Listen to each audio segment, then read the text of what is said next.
Tom, I have to ask this question from you. So, 6 championships, okay? You got 6 rings.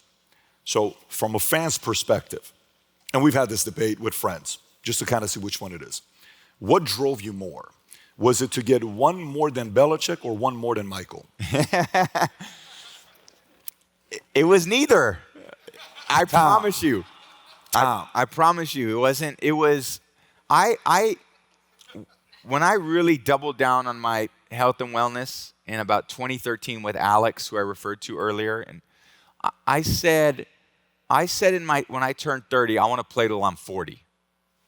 And I started to improve in my 30s, which doesn't really happen for athletes, because I really started to work on all the things that were making me successful physically. I only trained doing the things that really worked. My nutrition got better, my hydration got better, all the pliability treatments I got better. And he and I would joke, dude, like, this is unbelievable. I'm getting faster, my arm's getting better, I learned better techniques. A new mentor came into my life, Tom House, who's another great throwing coach. I learned a lot from him. I had all these years with Belichick. Mentally, I knew what to do. Physically, I was improving. Emotionally, I was at a great point. Like, why can't I continue to go? And I just thought, man, I'm going to play 10 more years. And when I was 35, I was like, I feel better at 35 than I did at 30. Like, I still got another 10 years in me. And I literally committed, I got 10 more years.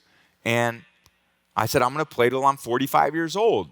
And last year, I was 45 years old and playing. So it's not about, like, for me, when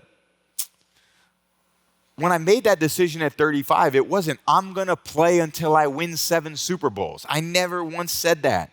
We won the 5th against Atlanta, which was unbelievable. Unbelievable. Like, that game, my teammates, like, that was sick. That was incredible. I still watch that, and I'm like, I'm glad I was playing, because I'd had a heart attack if I was watching. And then 2017, we actually had, like, probably a better chance to win, and we lost to the Eagles in the Super Bowl, and we played a great game. I played great. We didn't win. Then 2018, we freaking found a way to beat the Rams through a lot of good process, we weren't the most talented team in 2018. We won on process. We won on culture. Yeah. Our culture drivers led us to succeed. We won through work ethic. We went through a lot of intangibles. And then I went to Tampa in 2020, and we put together a great group of players, teammates. Everyone was super focused that year. And then I just think winning Super Bowls was the result of a lot of great process. Like, my view is, like, you can't control the outcome all the time, right? Like, the ball's going to bounce the other team's way. Like, Duke caught the ball on his fucking helmet in 2007. That would have been the greatest team ever. And that's, like, one that still gets me. Yep. Because we had a great team that year. And the dude caught the ball on his helmet with one of the greatest players I ever played against on his back. Sometimes it should go the other people's way. It shouldn't always go your way. So you get motivated by the losses. You stay motivated through the winning.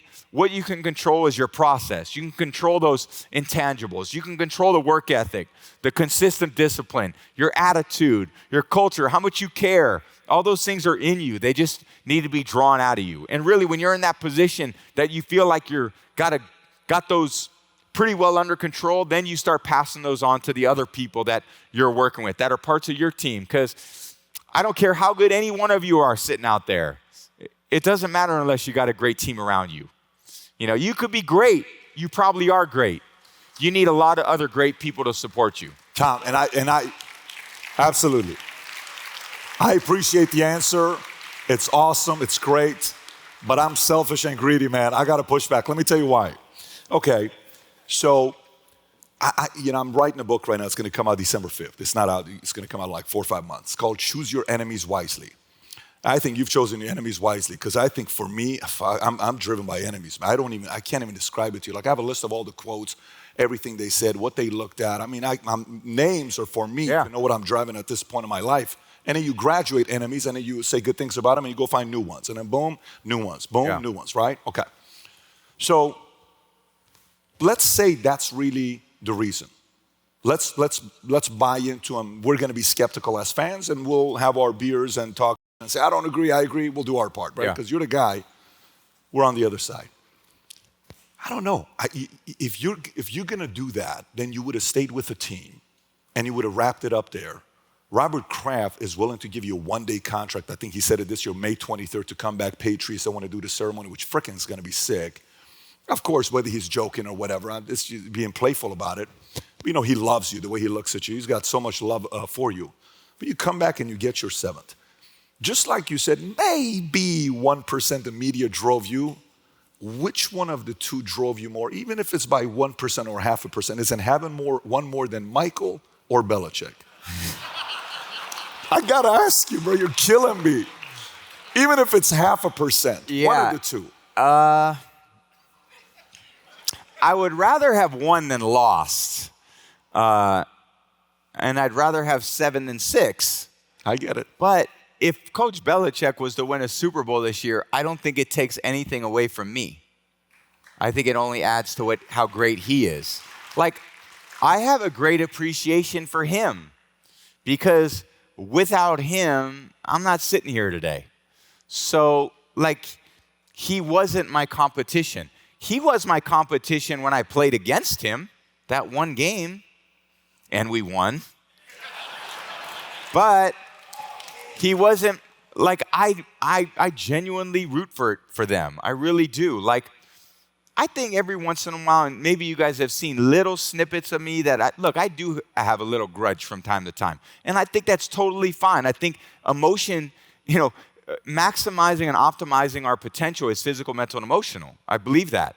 Physically, I was able to. Mentally, emotionally, there's little triggers absolutely all the time. Some opponent says something, game, check. They really didn't want me in high school, check. Oh, I was a 6th-round pick, check. All those little things add up. But the man in the glass, that's the one that motivated me. He's the guy I was accountable to. Nothing that anyone did took away from me. The only person that could take away from me is me. So can I give you my interpretation of that answer? Please. Okay. By the way, this is my I speak sign language, right? So I'm trying to kind of read in between the lines. The way I take it is, it felt good beating them straight up, the one game that you played. But in my mind, based on what you just said, having one more than Michael is more important than having one more than Belichick. That's how I process what you just said. Is that fair? Is that fair? Can I live with that? Can you? I love Michael Jordan as literally. There's no athlete I love more than Michael Jordan. So Michael's like, if there's your kids, and that I don't know how they feel about me. I think today they love made a you. positive They impact. love you. They love you. Michael Jordan was everyone wanted to be like Mike. So like even when I see Mike today, I'm still like, that's Michael Jordan right there, And I just think he's the coolest guy, and I loved his determination. I see like what Messi's doing here in Miami, like unbelievable. Like I see Cristiano Ronaldo. I admire athletes as much as anybody else. Especially the guys that I really, it's like there's some guys that are athletes. And when I see some of those guys, those are the guys that I love. Like I went to a preseason game the other day, and I saw Steve Smith. He was the receiver for Baltimore and Carolina. Yeah. And I fucking love Steve Smith. Yeah. Because he wanted to kill the defensive backs. 89, right? Was 89. Yeah. And he was a little dude, but played with the biggest heart. And I would have loved to play with Steve Smith and Julian Edelman. And these guys, like, there's a lot of guys that are prima donnas, they were the prodigies. It just came easy for them. Yeah. I don't think it came easy for Michael Jordan, as great as he was. LeBron's been through a lot. It's tough for LeBron. Like, he's unbelievable. So I love Steph Curry. Like, these are the guys that I look up to, and I love. They inspire me, in the same way. So I'm looking to be inspired too. Just like you guys are looking to be inspired. Respect. I'm looking to be inspired too. And I draw on a lot of people that are teaching me different things too. So I came and speak because of you. So I came here because I love what you're doing with people. I love how you're trying to impact the world in a positive way. Thank you. Thank you, Tom. Appreciate you.